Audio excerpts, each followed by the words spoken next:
আমার প্রিয় বন্ধুরা, চলে এসেছি আমি রুমা আরেকটা নতুন ব্লগ, নতুন একটা দিন, নতুন একটা সকাল, সুন্দর একটা ব্লগ।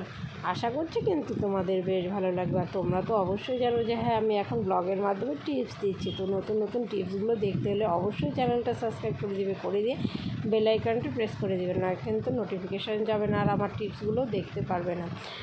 আর পুরো ভিডিওটা দেখবে, স্কিপ করবে না। স্কিপ করলে কিন্তু তোমরা বুঝতে পারবে না যে কখন টিপসটা চলে যাবে। তো আজকেও কিছু না কিছু তো অবশ্যই টিপস আছে। তো টিপসটা দেখতে হলে পুরো ভিডিওটা দেখো। তো বন্ধুরা, বকবক করতে করতে কিন্তু আমি শুরু করে দিলাম আমার ব্লগটাকে। তো সকাল সকালে শুরু করে দিয়েছি। আর এই যে পপুনবাবু দেখতে পাচ্ছ খেলছে, আর আমি কিন্তু বিছানাটাকে বিছানা, পিলো কভার, বেডশিট সবগুলোকেই তুলে নিলাম। ওগুলো সব ধুয়ে নিব। আর তো কয়েকদিন বাদে বাদেই আমি ধুয়ে দিই।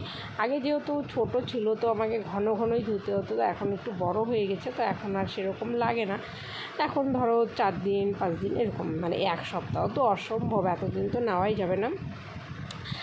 তো আজকের প্রথম টিপস হচ্ছে কিভাবে তুমি তোমার বিছানাটাকে পরিষ্কার রাখবে। আর একটা বেডশিট ধুয়ে দিবে, তো আর একটা ডবল, সবসময় দেখবে দুটো বেডশিট ব্যবহার করবে, তাহলে কী হবে, ধরো তোমার বিছানাটা পরিষ্কার থাকবে আর বেডশিটগুলো একটু কম, নোংরাটাও কম হবে, ছিঁড়বেও দেরিতে। তো আজকের টিপস কিন্তু দিয়ে দিচ্ছি। 1 নম্বর টিপস হচ্ছে তোমার বেডশিট কীভাবে তুমি রক্ষা করবে, মানে ছেঁড়ার হাত থেকে রক্ষা করবে। সেটা হচ্ছে তুমি যদি দুটো বেডশিট ব্যবহার করো তাহলে কিন্তু তোমার ছিঁড়বে কম, মানে দুটোতেই চাপ পড়ছে, একটাতে তো পড়ছে না। তো সেই জন্য দুটো ব্যবহার করো, দেখো কীরকম হয়।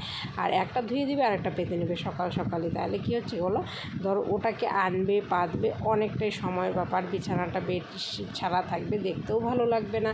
তো আমি এখন এরকমই করি। আগে কিন্তু একটাই করতাম, যেহেতু আমার ছোটো বাচ্চা আছে, তো এখন আমি 2-3টেও বেডশিট ব্যবহার করেছিলাম, প্রয়োজন পড়ে যায়। দেখবে ছোটো বাচ্চার ক্ষেত্রে অনেকগুলোই লাগে, অনেক জিনিসই লাগে। তো এখন সেটা হচ্ছে না, এখন বড় হয়ে গেছে, তো এখন দুটোই আমার কাফি, আর বেশি লাগছে না। তো এটাকে আমি ঝেড়ে নিয়ে যাচ্ছি, নিয়ে গিয়ে রেখে দিলাম গামলাতে, কারণ গামলাতে রাখি আমি আমার জামা কাপড়গুলো, পুকুরের জামা কাপড়গুলো যেগুলো ধুই, ধরো রাত্রে বেরোচ্ছে সকালে বেরোচ্ছে, সবগুলো আমি এক জায়গায় গামলাতে জমা করছি। তারপরে আমি নিয়ে যাই কলতলায় নিয়ে গিয়ে লোকগুলো ভিজিয়ে রাখবো। আর এদিকে দেখতে পাচ্ছ আমি ঘরটাকে ঝাড়ু দিয়ে নিলাম। তো ঝাড়ু দিয়ে তারপরে চলে আসলাম রান্নাঘরে কাজ করতে। আর আজকে একটু রুটি বানাচ্ছি, তো আর একটু কি, রোজই তো রুটি বানাচ্ছি, তো আজকে তো দেখতেই পাচ্ছ যে আমি কোথায় বসে বানাচ্ছি। আর আমার ইচ্ছে হলো না যে আমি উপরে দাঁড়িয়ে দাঁড়িয়ে রুটি বানাই। তো এখন আমি নিচেই বসে গেছি, কী করবো আর বলো, দাঁড়িয়ে দাঁড়িয়ে আর পারছি না। মানে কোনো দিন তো মন চাইবে যে তোমার হ্যাঁ বসে বসেও কাজটা করতে।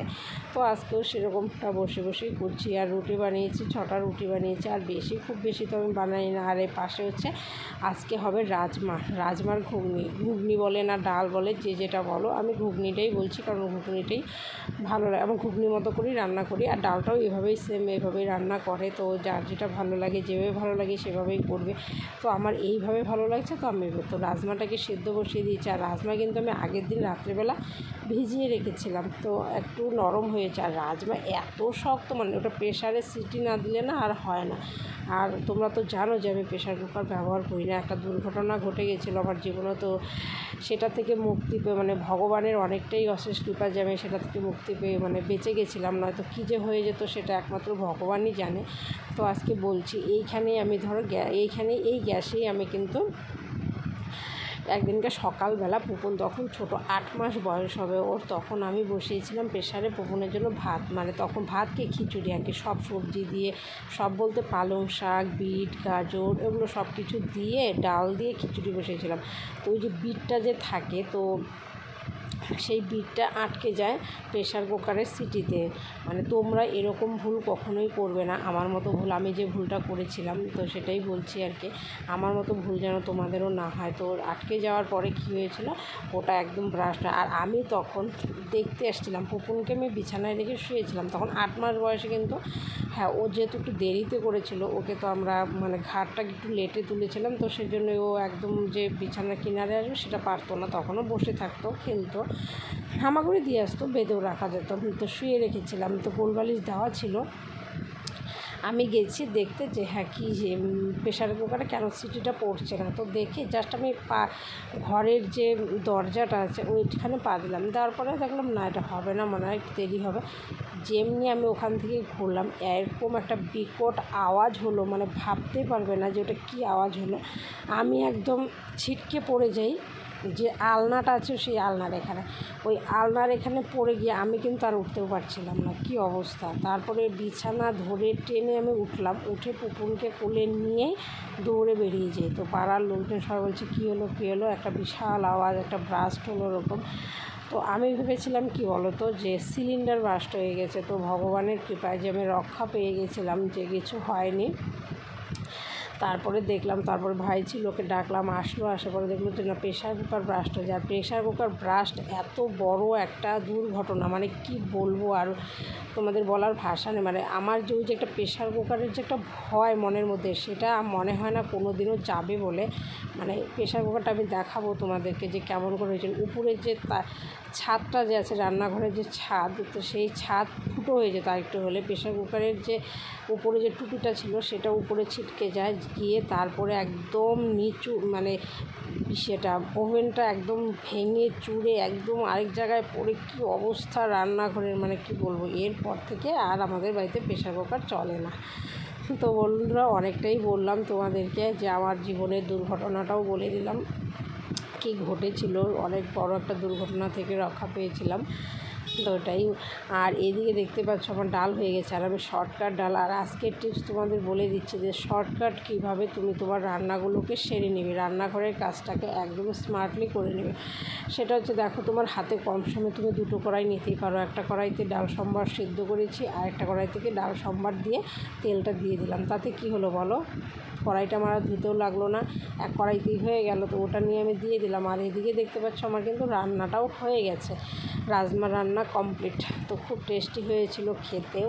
আর রাজমাটা এনেছিলাম আমি বাড়ি থেকে, আমি আমার বাবার বাড়ি থেকে এনেছিলাম, অনেক দিন আগেই এনেছিলাম। তো ওটা খাওয়া হচ্ছিল না বলে ওভাবেই আর কি পড়েছিল। তো ভাবলাম ঠিক আছে আজকে খেয়ে নিই, বরমশাই যেহেতু রুচিটাও নেই বেশি, দেখি এটা খেলে যদি রুচি আসে। কারণ রসুন, পেঁয়াজ, ঝাল, লবণ, তেল, নুন একদম সব টনটনা করে দিয়ে রান্না করেছি, ভালো লাগলে লাগতেও পারে।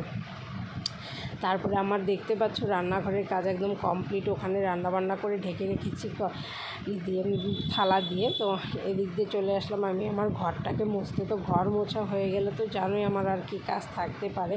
তো চলে আসছি এই ঘরটাকে মুছতে। তো এই ঘরটা মোছা হয়ে গেলে চলে যাব আমি আমার কলতলার কাজগুলোতে।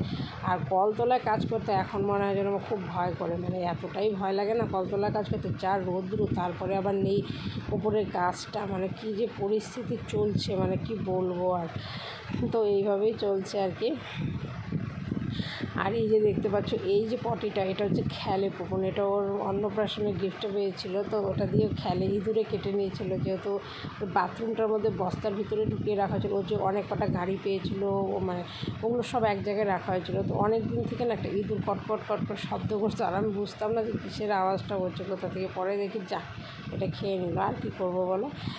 তারপরে তো দেখতেই পাচ্ছ বন্ধুরা, চলে আসলাম কলতলার কাজ করতে। আর কলতলায় তো জানো, আর রোদ্রে একদম আমার পিঠ পুড়ে নিচ্ছিলো। আমি বলছি হায় রে, কী রৌদ্র, মানে কি বলবো। আর রোদের অবস্থা একদম খারাপ, সকাল ভোরবেলা থেকে রোদ উঠে খা করে সারাটা দিন।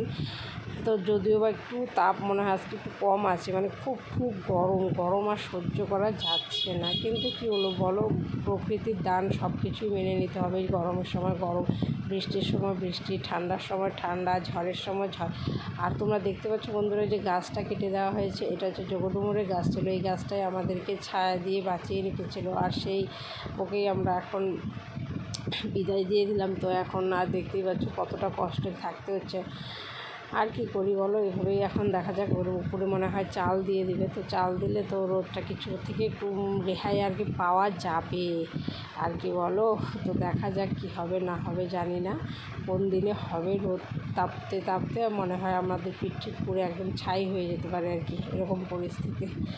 তো কলতলা দেখতেই পাচ্ছ এগুলো হয়ে গেছে। আর কাপড় চোপড় ধোয়াটা শেয়ার করতে পারছিও না সেরকম, দেখা যাক আজকে যদি পারি তো করবো, আর যদি না পারি কী করবো বলো, এই রোদ্রের জন্য না পারা যাচ্ছে না আর কি।